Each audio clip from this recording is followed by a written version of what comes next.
Shalom, shalom. Call La, Yahweh, Bahashem, Yahushai, Bahashem, Akwadash. Double honors to the elders and apostles of Great Millstone. Shalom to Yakim in the faith, doing the work in truth and sincerity. Lord, willing lessons edifying and straight to the point. The Lord inspired me to do this lesson primarily. Secondly, just thinking about why the hell is Babylon the Great not declaring and making things public and known. And the reason is because they want to avoid pandemonium. But this is why the scriptures speak about, brethren, that you have no need that I read on to you about the end of times, roughly paraphrasing, is because we not dependent on Babylon and their Amalek ran media to warn us. We depend on the Lord, his men, the Lord's Spirit, his only begotten Son, the angels and these different things that we have in our toolbox to discern the signs of the times. These visions that brothers have. What else is another spiritual form of discernment? We use the scriptures, of course, first and foremost. Prayer, of confirmation. All different, spiritual tools, man. To keep us intact and confident that these things are coming to pass, man. And of course, faith. We believe that these things that are written are faithful and true, man, because for example, in the land of their captivities, they shall wake up and remember themselves, right? Baruch chapter 2, roughly paraphrasing. If that prophecy is coming to pass, we're coming to see who we are, truly who we are, not just saying we're Levi and Judah and we don't know who the rest of the 10 other tribes are. We're truly seeing who we are via the scriptures, via all these histories and these different things. So how much more so the rest of them? Because if one of it's true, all of it's going to be true, man. We're not like people of the world where we don't understand what we have and we're talking out of our behind, talking about the Bible contradicts itself. No, we have full understanding of these scriptures, man, via his men and his spirit, to read these things. So getting into it, the United States doesn't declare war anymore. And they haven't declared war since 1941, which I'll say. So 1941 was the Second World War, which they declared, and got into. And we're going to get into this real quick. When the United States declared war on Japan after 1941 Pearl Harbor attack, it signified one of the last times the country officially declared war. So when they went to the Persian Gulf, Afghanistan, Iraq, Vietnam, Korea, those were not wars because they didn't say that they were wars. So these are things that Babylon the Great, in which we know these heathens, they like to play wording. They have a term called legalese. The Apostle Hart speaks about it, and for you to be in the legal field, you got to know Latin. So these people will play with their wordings to trick people off, subliminal messages and different things of that sort, because these people believe in karmic retribution, like where if they warn you, they don't pay the sins or they got the bloods out their hands, kind of like a left hand way of going about prophesying, per se, you could say. Extended military engagement. President Obama, too, has been selective about the way he uses the word war. Hey, man, these people are strategic. They're the devil.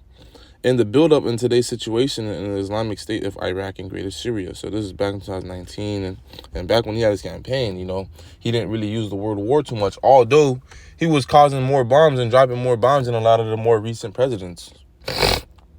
But they put a black face in your face and make you Jakes think like, oh my gosh, this country is fair and it's moving and we're moving up in the world. The whole time, this nigga did less for the so-called black community than other president.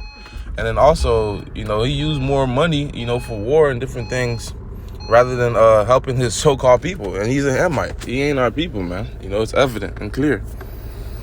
So they called it a lot of different things rather than war. They used the word targeted action, systematic campaign, sustained counterterrorism strategy. So these are Edomite terminologies. They want to astray from the words of the Bible, like destruction, and war.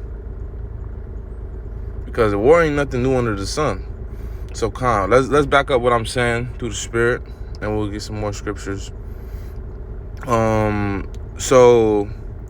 For example, in the land of Babylon, niggas ain't talking about war. Niggas talking about the economy, gas, talking about stock prices and cryptocurrencies.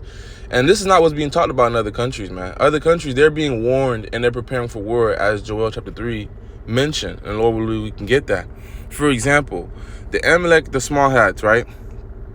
What they're out there doing is every citizen is not that they can't afford it, or not that they can't just give money and these people shouldn't have their own things on their own already, right?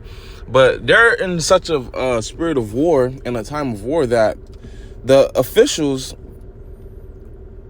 have distributed weapons to the civilians to prevent a repeat Hamas-led attack, so-called, so they use these order ab chaos situations to bring in their they use these chaotic situations and these catastrophes to bring in order and to bring in their agenda, which they want to do.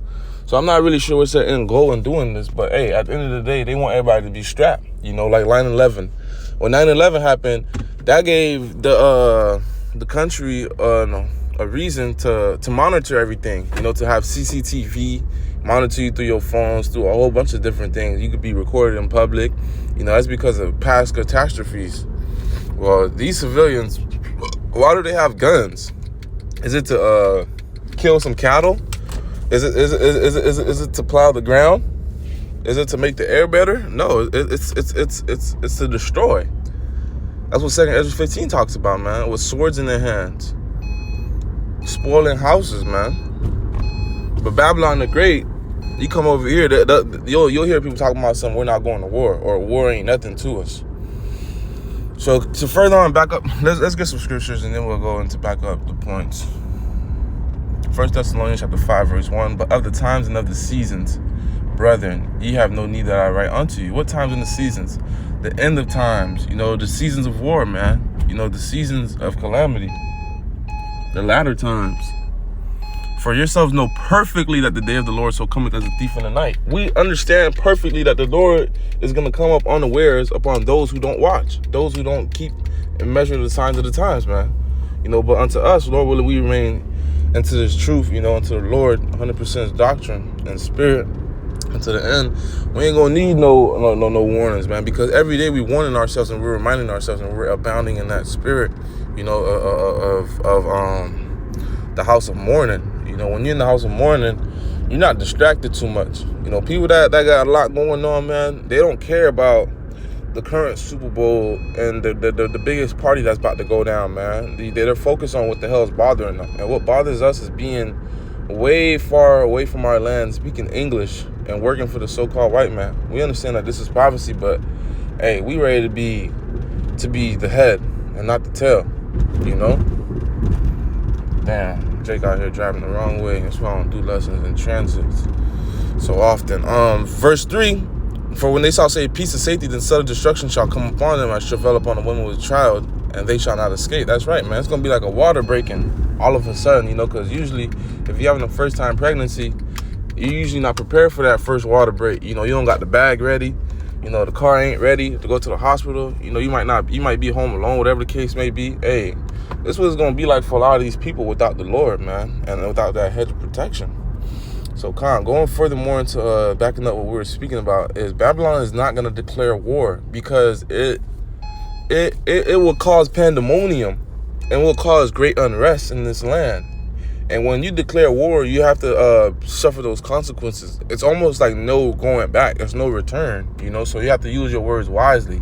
These people won't declare we're in war until we're knee deep into it. To back up my point, when did the U.S. declare World War I?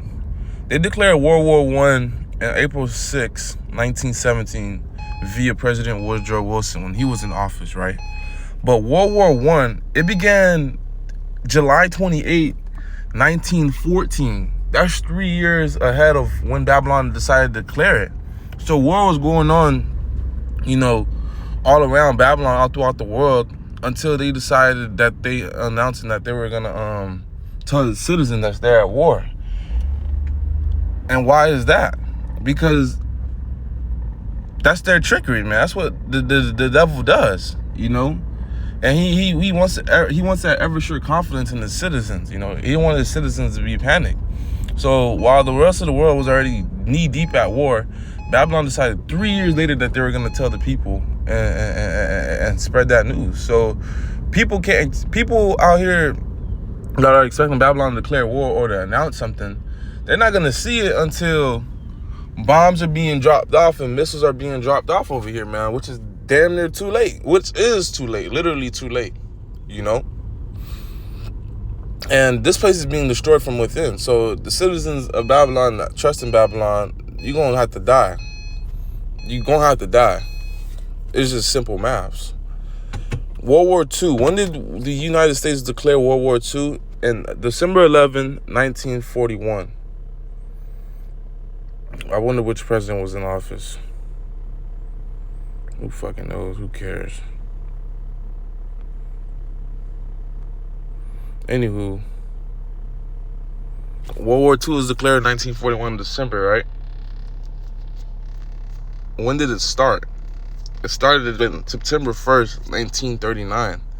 So these people declared war 2-3 years after the fact that it was going down, man, around the rest of the world.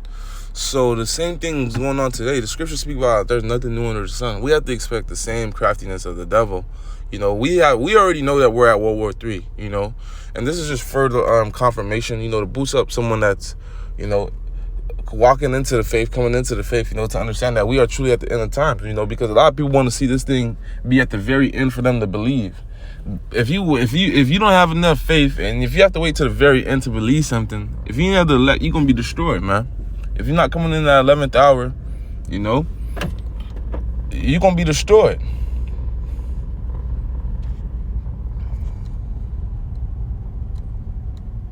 This is the book of Revelation chapter 11, verse 14, and it reads, the second woe is past, meaning destruction, world war, because World War I and World War II is prophesied in the Bible. You know, John had a vision, you know, of these different things, which we understand now even more clearly. You know, like the locusts, and it speaks about the different heads. You know, we understand the pilots and the dog fighters, you know, these different planes and these weaponries. And behold, the third woe cometh quickly. That's right, man. Quickly, the third world war follows after. You know, it hasn't been that much long. You know, that World War III has been established, man. You know, and it's here. Although it feel like forever, 60, 70 years feel like forever, but that's barely a generation, man. That's one person's lifetime. You know, so it rather did come quickly, rather than decades and centuries upon centuries. And, you know, I want to grab the scripture right here, the book of 2 Corinthians chapter 2, verse 11, lest Satan should get an advantage of us. So in other words, the up on us, for we are not ignorant of his devices. So Satan can't get an advantage of us. He can't get the one up on us because we ain't ignorant. We're in the know of his crafty counsels. We understand this is how he operates. You know, we understand his trickeries, the wiles of the devil. We're at World War. You know, we're here. Our money is in it. So we had a proxy war at a degree, at a measure. We have our weapons in it because we're sending different supplies and ammunition to different countries. So we're at it in that degree. We got our voice in things, talking about we don't need a ceasefire in Gaza. So we at war in that degree. And then these different treaties and these different coalitions and alliances, man. You know, it says the least of the flock shall draw them out. Quick. Speaking about you small hats. Jeremiah 50, verse 45. Therefore hear ye the counsel of the Lord Yahweh, that he hath taken against Babylon, Babal, meaning confusion, modern day America, because everything here is confusing. And his purpose is that he hath purpose against the land of the Chaldeans. Surely the least of the flock, meaning Amalek, you know, because they're Edomites, you know, they're the lowest of Esau, man. You know, they'll go there to get what they need to accomplish. Damn gutter rats, man. The least of the flock shall surely draw them out. Surely he shall make their habitation desolate with them. That's right, man. This place is going to be desolate, man. This place is going to be brought to naught. You know, Amalek, they see that they're going to be plowed down in the Fertile Crescent, you know, what they call the so-called Middle East. They're going to draw Babylon into it, you know, and get their ass plowed down with them, because them dragons of Arabia, The Lord gonna have that spirit where they team up. They're already in that Muslim brotherly spirit, that Arabic brotherly spirit. So once they start getting more emotional, bullets gonna fly, man. They gonna siege and take hold of Jerusalem, man, and the current people that's inhabiting in there. It says a bastard shall dwell in Ashdod. Well, them bastards got to get damn near put to death, and they got to be taken up out of there. Whether if it's gonna be via death and missiles, or if we're gonna come and chain them up.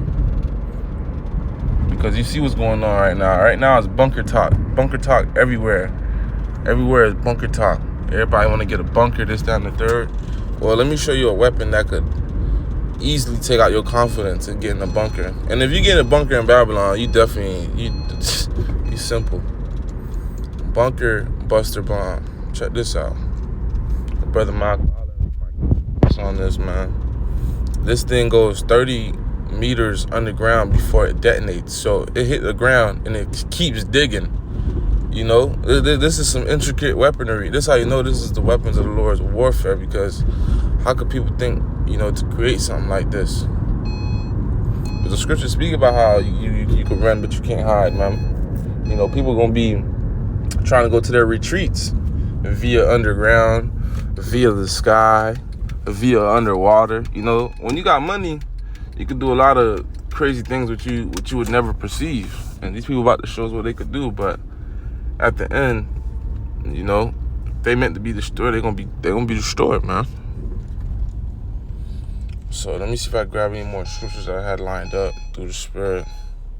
We're gonna wrap this up. Just wanted to make this a quick lesson, man. This is what's going on, man. Geopolitical warfare. We gotta keep these things in mind. And we have to understand that we're already at war. We're just at the beginnings, barely at the beginnings of sorrows, And we want to hope and pray by the time Babylon does declare war, that same second we are already gone or about to leave, to be delivered, because this place is going to get bad, man. It's going to get bad. Let's get that real quick in Revelation 12. Because Esau Edom is being exposed along with his, chief brother Amalek. Going to show you we at the end of times, and if they're going to be exposed at this degree and at this rate, they have to let everything go.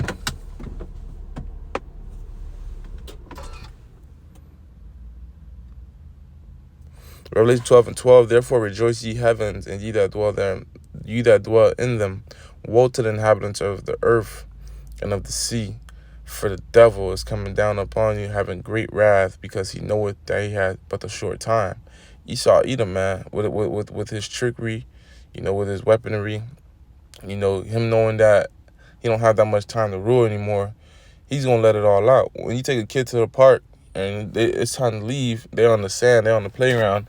What do they do before you give them that 2-minute warning, or after you give them that 2-minute warning? They go crazy. They try to release all that serotonin. They try to release all that energy, so when they get in the car, they could just sleep, or when they get home, they could just eat, shower, and sleep, And that's what's going on, man. These devils, they know the prophecies. They heard the man of the Lord, They have their own time watchers and keepers, like the doomsday clock. So they understand through the Spirit, even though they wicked, they understand that it was for an appointed time that they had rulership, and their kingdom is now coming to naught, and it's inevitable. This place has been ruling for about, the great kingdoms last about 245 years, 250 years, and Babylon's at 247, I believe, 245. I'm roughly around those numbers. And only for 2 years of their rulership have they not been at war. Even though they don't declare the word war, they don't use that too much. They still been at war for majority of their lives, and they've never been really defeated. That's why it's called Babylon the Great. So Amalek's being exposed at these latter times, via the men of the Lord, via the people of the world, because they're condemning them. They see how much of a demon they really are. They're not really the Lord's people by the way they're killing and mobbing and slashing through people, right?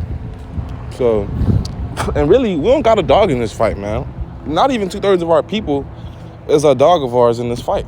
It is what it is, man. Our brethren in our family are those who believe in Yahweh Ba'ashem Yahushua and who follow the 100% true doctrine of the Lord, which is what Great Millstone teaches. and its offshoot camps, you know, through the spirit.